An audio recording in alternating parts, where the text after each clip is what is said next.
Freedom Nation. It's Jeff here once again, and we are on the Freedom Nation podcast, where we share stories, we share our freedom, and we share our strategies to get there. So today's show, I have Julie Fry on. Julie was a cubicle warrior like many of us were. For many years, worked her way up the ladder until she realized that the top of the ladder wasn't that exciting. And she decided to jump off and try something different. And we're going to learn a little bit about her story. So, Julie, welcome to the show today. Thank you so much, Jeff. I'm so excited to be here. I'm so glad to have you on. I'm looking forward to hearing more about. And we'll start off with your story. So tell us where you came from and how you got to where you're at today. Sure. Well, first of all, I am a proud Canadian who has just moved down to the U.S. and I'm living in Miami, Florida. So really exciting about this new chapter in my own life. Winters will be a little different for you. Totally different. I am the proud mother of two amazing and very busy kids and the wife of a really incredibly supportive husband. So I am sitting in front of you as a coach today, and I also have a deep level of experience with branding that has allowed me to champion individuals to not only get clear on what they want in their careers, but also probably more importantly, get out of their own way so they can achieve those goals. Absolutely. So if you want to give me, or if you'd like me to kind of give you a little bit of a summary of how I got to this. Let's get to that first. Yeah. Let's figure out how you got there and what was that jumping off point that you had to get. Yeah, I love that. I love what did you call it? A cubicle warriors? I love that. Cubicle warriors, yes. Love that. Who go to work and die just a little bit every day. Yes, the quiet quitting is a very well-known term these days. Yep. So I consider myself a bit of a late bloomer. I've got a story that in today's day and age could be perceived as one that isn't all that unique, but maybe one that's a bit more unique in the fact that one day I woke up and I saw my default future and decided I had to do something to change it. And so I did. My narrative, like many people's, is sort of buried and grounded in my career. My identity, how good I was, tied directly to my work success. Sure. And I worked really hard in the corporate world in Canada for, I would say, I guess it was like 28 to 30 years. And I did all the things. I climbed the proverbial ladders. I earned great titles and proudly wore a lovely set of golden handcuffs. On paper, I did all the things that a lot of people would deem successful. Mm-hmm. But like so many others over the past years, success wasn't all that it was necessarily cracked up to be. And I am one of those people who burned out. And that burnout coincided directly with COVID. I'm one of those people that always had a little voice inside of my head that always kind of wondered if I was meant for more, if this was in fact the path I was supposed to be taking. And that really got amplified with COVID. During that time, with a mother of two young children and a very busy husband, I hit a point where I wasn't successful in any elements in my life. And the possibilities of where I could go from that point were really scary. And what I ended up doing was doing something that scared me more than anything. And I asked for an exit. Yeah. So for those of you that have done exits, transition is hard and isolating and quite scary. There's been a lot of people talking about sort of finding your purpose. So I've always had that sort of rolling around in my head. Is this what I'm meant to be doing? Could I be doing more? I don't really feel like I'm driving impact. I'm not excited to leap out of bed in the morning, but I didn't have that clarity. So I wasn't really sure or how to take the leap. Some people, my reality was I didn't think I could afford it. I wasn't experienced enough in another field. What if I fail? A lot of people are so afraid of that. And then I discovered coaching. So I started off the path of going out on the road and leveraging what I knew. So I am a marketing and brand expert by training. Been doing it for many years. So I started off by going off and doing that in the bigger, broader world. And then somewhere along the way, I decided to do a bit of a side hustle and bring together other women that were coming together and having similar conversations about being stuck, having a desire to pivot, not knowing where to start. And I joined forces with a friend and fellow coach of mine. And we tried a weekend retreat for women that were in that position. And I fell in love. It was the most impactful work that I've ever done. And I was on the sidelines of it. I hadn't even been trained formally as a coach at that point, but I knew experience, I knew branding, I knew all of the pieces, I knew how to navigate a boardroom and all the politics that come with that. So it was through that experience that I was able to take the past experience of who I used to be and come to kind of better serve that type of person as they're navigating a step out into either becoming an entrepreneur, a coach in my particular case, or even just trying to figure out how to take the next step forward in their own career and dream bigger. Mm-hmm. So, did that give you a good sense of sort of Yeah. my path until now? So let's step into the coaching side. So you went to the retreat, you kind of got your feet wet a little bit there. What did you do Yep. from the standpoint of, okay, well, I'm going to take the knowledge that I have and I'm going to gain a little bit more knowledge on the coaching side. What was some of that training that you went through on the coaching side? Yeah. Yeah. I'll be honest with you, just maybe to step even back from that. I hadn't allowed myself to think about coaching. I thought there were a lot of coaches out there. I hadn't seen a lot of types of coaching that I liked or had even experienced myself. So Mm, the pieces of the puzzle were a bit more organic for me. It wasn't okay. just like one day I woke up and everything was clear. I had to think through what impact I wanted to have on the world, how I wanted to best serve people. And it took me some time to realize that the best way I could do that was to bring my own lived experience to the table. Mm, After participating in the retreat, this partner of mine who was an experienced coach brought me through to made me aware of a business called the Meta Performance Institute. mm, And I ended up training with them and getting my foundation and understanding coaching rhythms and patterns and foundations. And really, meta performance is all about helping you really stretch what mm. you want, because so many of us like kind of sandbag our Yeah. dreams. We aim small. So meta performance is really about like really stretching beyond and having huge goals and really stretching yourself and trying to get around the barriers that you'd normally throw in your own way to protect yourself in case you fail. So that coaching was so powerful for me. I was living it myself. I was getting coached and I was coaching at the same time. And I also learned through that experience that every great coach has a coach. And there's never Hmm. really a finish line. You just need to keep expanding yourself. Sure. Well, Yeah. and you don't always have the same coach. You have different coaches for different purposes, and you have coaches and mentors and everybody else. When you started to do this, was this one of those things that you felt like an old comfortable shoe, or was it, okay, I had to work at it a little bit to get it to where it was comfortable for me? There were some new muscles I needed to explore doing Okay. this. You know, I come from a world where many of us do those warriors you talk about, where we are rewarded for what we give out into the Mm, world, whether it's presentations or whatever you are pushing out into the world.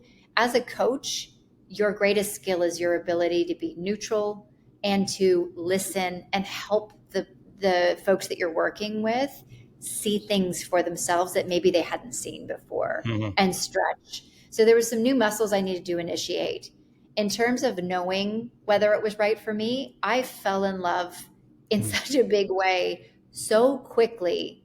It was like the thing I've been waiting for since I was a teenage girl and sitting in front of a guidance counselor. I just knew, I knew instantly. It just felt like a perfectly fitted glove. I also knew that I needed to get good at it and I needed to practice. And I will need to continue to do that because it's only going to make me better. Yeah.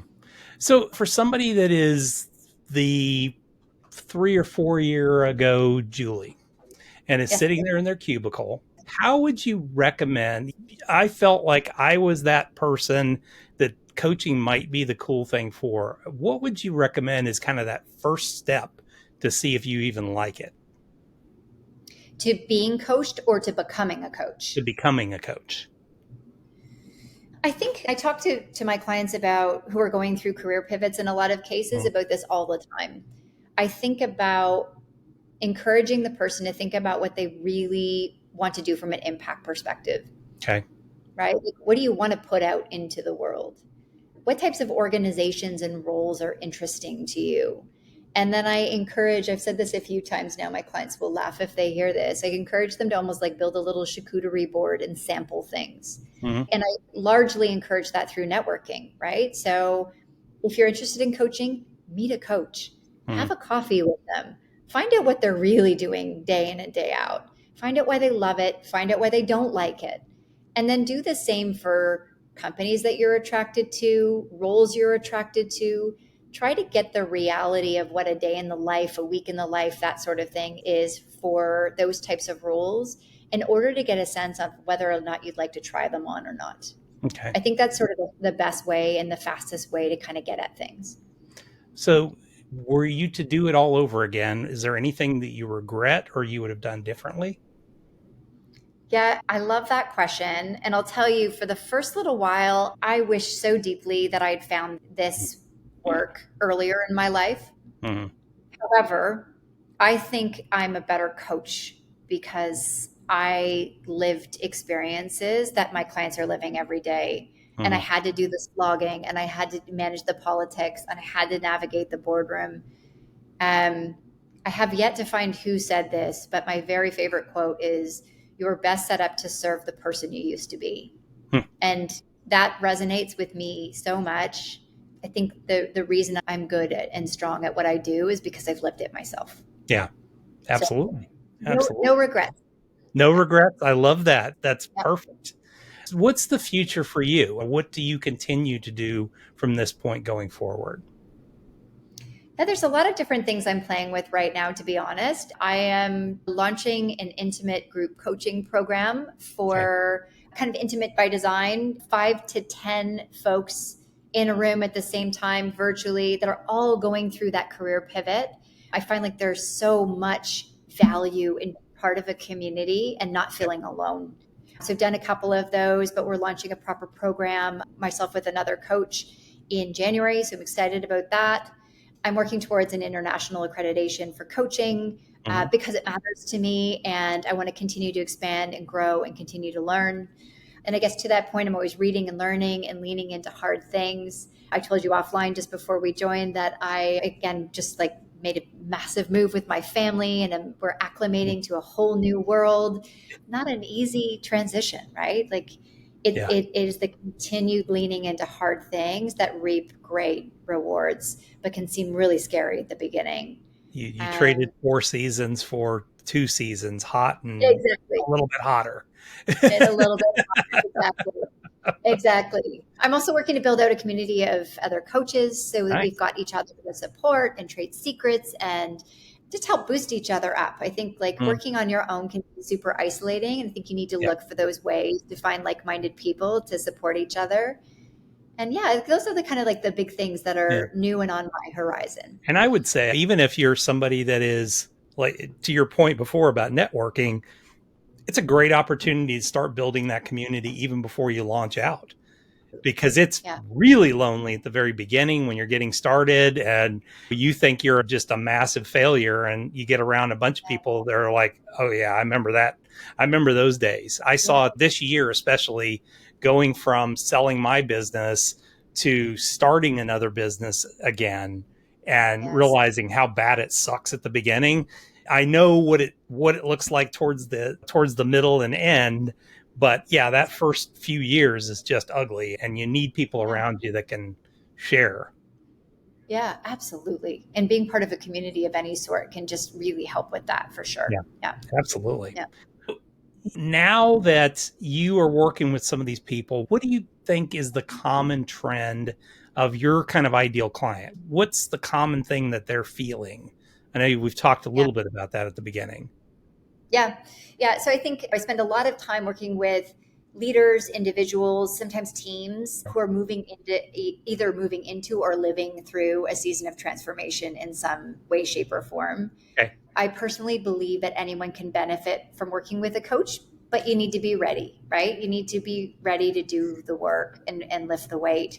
I'll work with somebody who is sort of next in line for a leadership position and really wants to kind of accelerate their promotion more quickly in order to drive bigger impact in sort of one hand. Sometimes I'm working with people who are at a crossroads where they've achieved the goals that they had on paper and then are like, what's next? Yeah. Or Or they sometimes get it's there and realize this is all it is at this point. exactly. Or they're no longer feeling inspired by the Yeah. work that they're doing. Kind of we're going down a path, but it doesn't really make sense anymore. Mhm. really anybody that's like in the middle of or ready to embrace a big pivot, or in my case, where I actually jump from kind of the safety net, and I do say use that with quotes, air Mm. quotes, safety net of a corporate job to going off Sure. and doing my own thing. It's a big leap. And Yeah. you hear success stories, but you hear a lot of stories that are scary too.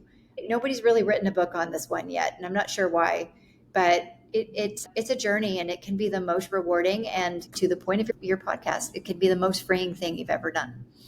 I already have the title for the book. It's been in the back of my head for a long time, Embracing the Oh, Suck. oh, I love it. I love it.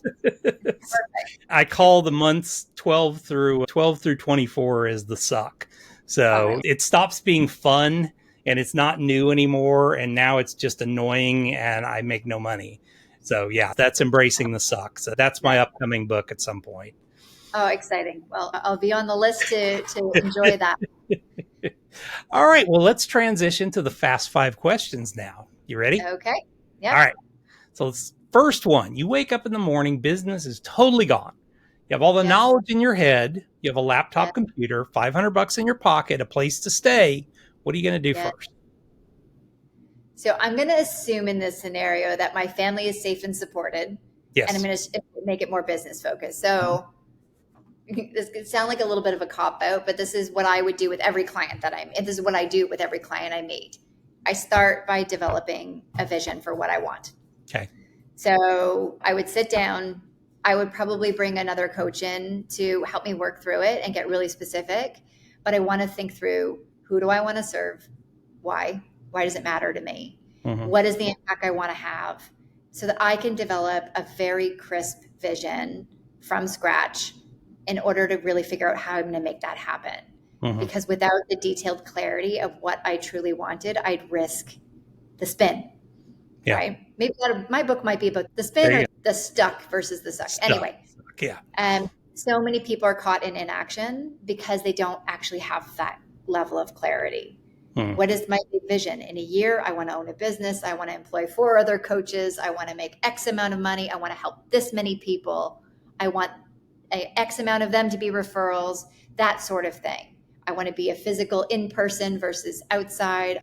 I want the freedom to be able to take a vacation with my kids, et cetera, et cetera, et cetera. Mm-hmm. Really crisp vision. That is the starting point I have for everything that I do personally and with my clients. Beautiful. Beautiful. Yeah. What's the biggest business mistake you've ever made? Ooh, that's a good question. I've stayed too long in a future that wasn't right for me. I didn't listen to the voice in my head. It hurt me. It hurt my confidence. It hurt my happiness. I let fear win.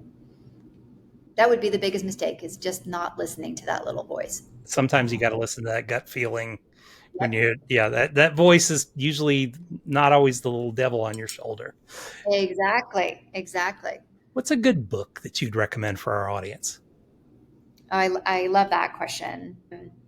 I think I have a couple of different books I would recommend depending on the stage you're at. Okay. So in my early days, and they're not going to be I don't think they're going to be totally standard ones.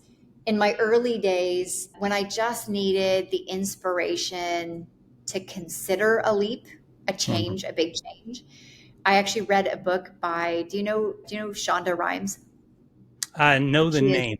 I don't think I've read anything of hers, but she's a writer and producer of some of the biggest TV shows that are out there. Like Grey's Anatomy. Yeah, Grey's Anatomy and the firefighter show and all that. Yeah, got it. She's a beautiful writer, and she wrote a book called My Year of Yes.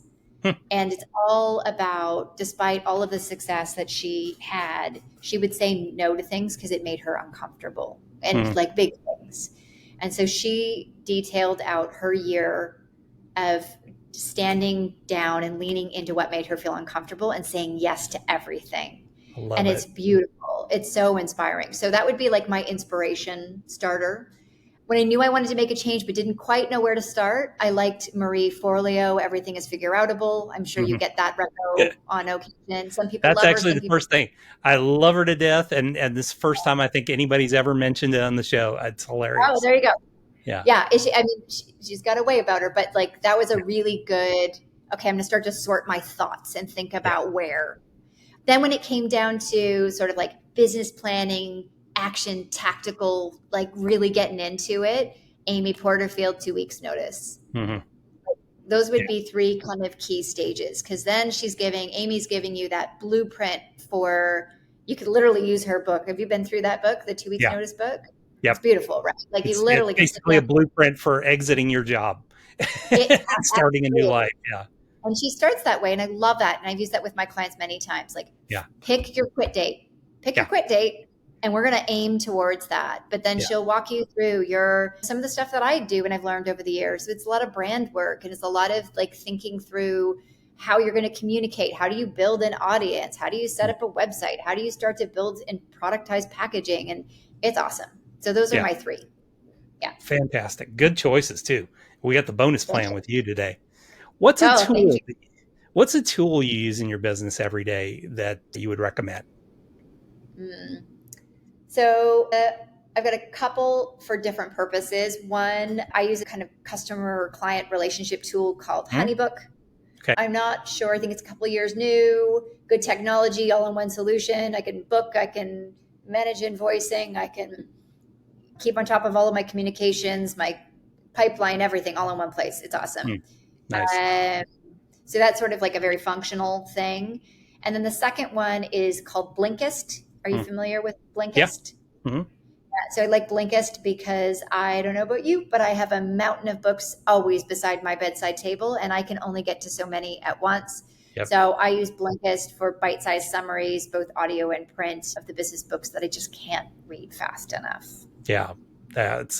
Sometimes I'll read them just up front to kind of get an idea of this is something that I know I'm going to read the book, but sometimes it's not the right time to read the book. And so that kind of gives me that bite-sized chunk, like you said, so that I can, all right, now I know this is one I really want to read now. Yes. It's a good timing for me. Yeah, I love it. Last question. What is your definition of freedom? So I think for me, it's a couple of things. It's flexibility in schedule. It's being your own boss and driving towards the future you want, I want, and having the confidence to get there. Beautiful. I love it. Well, if someone wants to get a hold of you, what's the best way? Best way to get a hold of me is through my website. I have put together a business called the Chrysalis Collective because I knew that I intuitively would never work completely on my own. Mm-hmm. And I really loved the idea of working arm in arm with other people with different superpowers that we're all kind of bound by a common desire to help others. So Chrysalis Collective is me. I've got a few other coaches that I work with. And then I work with people like designers and what have you, but all, again, kind of bound by that common goal. My website is www.chrysalisco.ca, spelled CHRYSALISCO.ca. Awesome. So we will make sure we put that in the show notes so people can find it. Thank you, Julie, for being on. You were a pleasure to have on. I love your story. Yeah. And you give hope to those people that are the cubicle warriors sitting there thinking about their exit, and you gave them some really good tools to do that with. So folks, we do these for you every week, twice a week. So make sure that you mark your calendars, make sure that you subscribe to the show. And if you like this, make sure you hit a little up arrow on there or a 5-star and let us know that you're out there and that you enjoy having people like Julie on. So thanks a lot. And we will see you guys back here the very next time.